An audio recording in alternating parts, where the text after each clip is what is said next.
You had a big success at the end of the year with tax reform. President Trump is expected to tout that today during his CPAC speech. It comes after Vice President Mike Pence took the stage at CPAC yesterday to rally conservatives around the president's economic agenda. But he also slammed House Minority Leader Nancy Pelosi. Watch this, sir. I want to get your reaction. The best is yet to come, because as we speak, our economy has already started to feel the effects of that historic tax cut.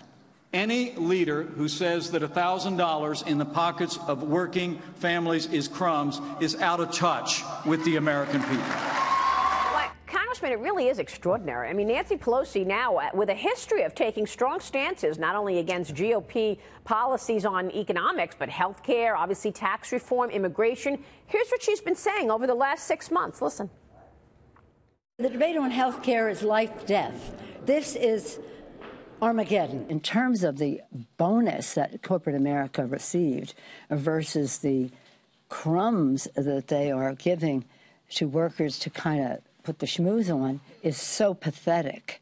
It's so pathetic. You're doing a grave disservice to our country. Some patriots. Let's talk about where a more serious structure might be necessary, where fencing will do, or mowing the grass so that people can't be smuggled through the grass, and that's something. Well, that was the top of the cake, mow the grass instead of building a wall. Congressman, what do you make of all of this rhetoric?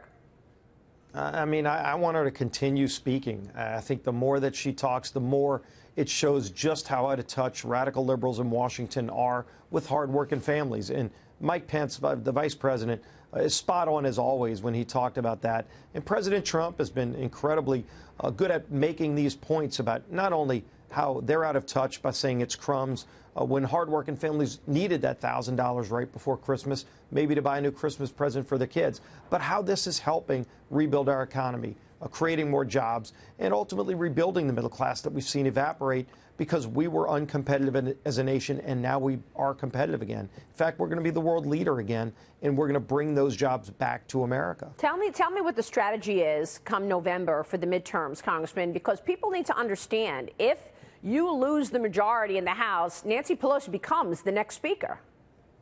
Oh, make no mistake about it. Nancy Pelosi is working as hard as ever, raising record amounts of money. I'm sure she's raised over $30 million just in the last few months to try to become speaker again.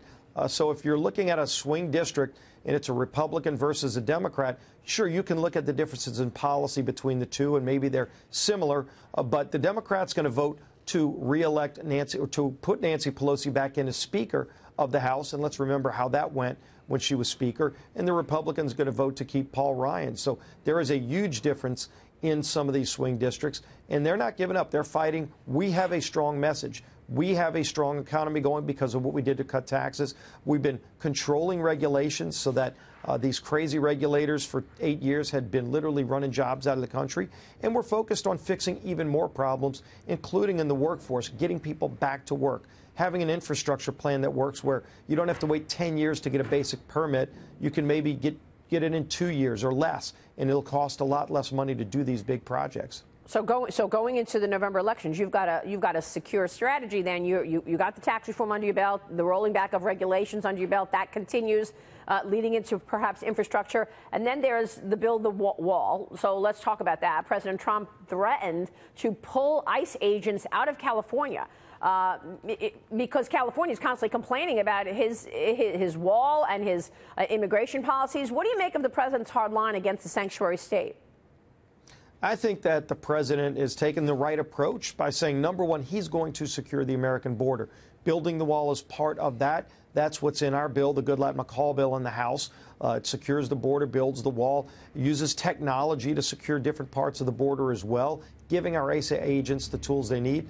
Let's crack down on these sanctuary cities and states where they literally have government leaders saying ignore the laws on the books. We are a rule nation that's a rule of law.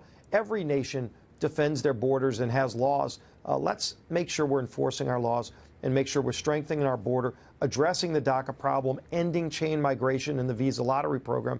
We do all of that in our bill, and we're working with President Trump to get that done. Yeah, and in addition to all of that, you have to also look at what's happened on the other side, and that is a real abuse of power.